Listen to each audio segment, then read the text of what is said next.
Have you ever watched someone be cruel and later something bad happened to them and felt the world had balanced the score? Or have you held kindness in your heart and seen life reward you unexpectedly? That feeling is what people call karma. But is karma a cosmic revenge system, or a natural pattern that emerges from mind, society, and the laws of cause and effect? Let's explore. 1. Before we dive in, we'll acknowledge that the word karma has multiple meanings. In common speech, karma equals what goes around comes around. In classical religion, Hinduism, Buddhism, karma equals actions and their ethical consequences that shape future experiences, sometimes across lifetimes. In everyday life, we don't need to accept reincarnation to notice a pattern. Actions create conditions, and conditions shape outcomes. So we ask, how can we explain those patterns using psychology and science, without magic? And why does ego change the experience? To what people mean by karma. In common speech, karma is a simple idea. When we think of someone experiencing good karma, we mean they seem lucky. Pleasant things happen to them. They receive unexpected gifts, win competitions, enjoy good health or success. Bad karma, we might say, when bad things suddenly happen to someone, like losing a job they love, getting injured, or having a relationship break apart. At first glance, this looks like a mix of luck and coincidence.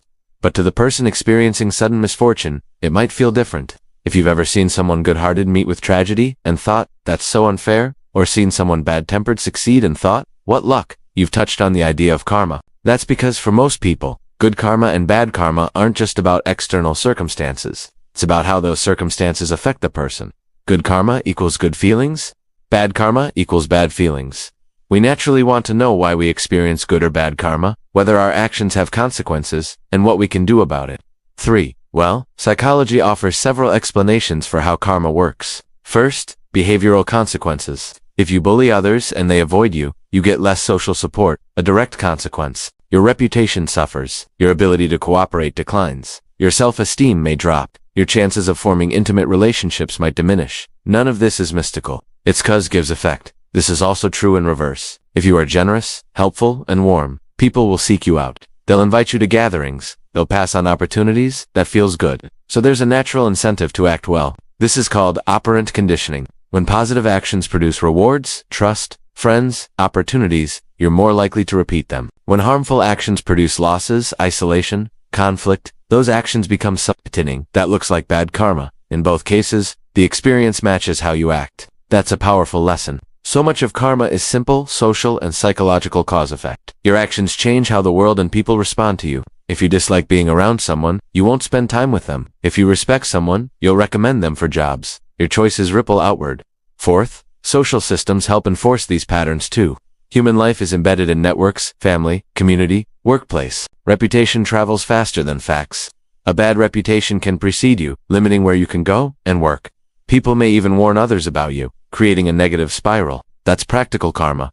And in some communities, social norms and informal sanctions, gossip, exclusion, function as a community's way of maintaining balance. It looks like the universe punished them, but it's the system protecting itself. Like if a person constantly jokes at others' expense, they might win a laugh short-term, but as others accumulate negative experiences, they stop inviting or supporting him. From outside, it appears the universe punished him, but it's accumulated social response.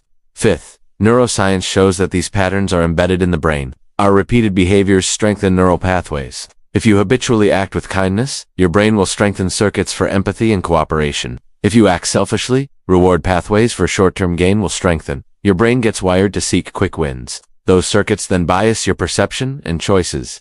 The brain's reward system uses chemicals like dopamine. When you act and that action produces a reward, dopamine reinforces that action.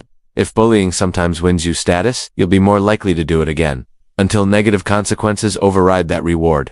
So acting in ways that harm others gradually becomes less rewarding. That looks like bad karma. Also, harmful behavior often increases stress for the perpetrator as well as the victim. High stress harms decision-making, interpersonal skill, and health, producing long-term costs that feel like bad returns. In other words, karma-like patterns are embedded in the brain. Our repeated behaviors shape who we become, and that in turn shapes what we attract from life.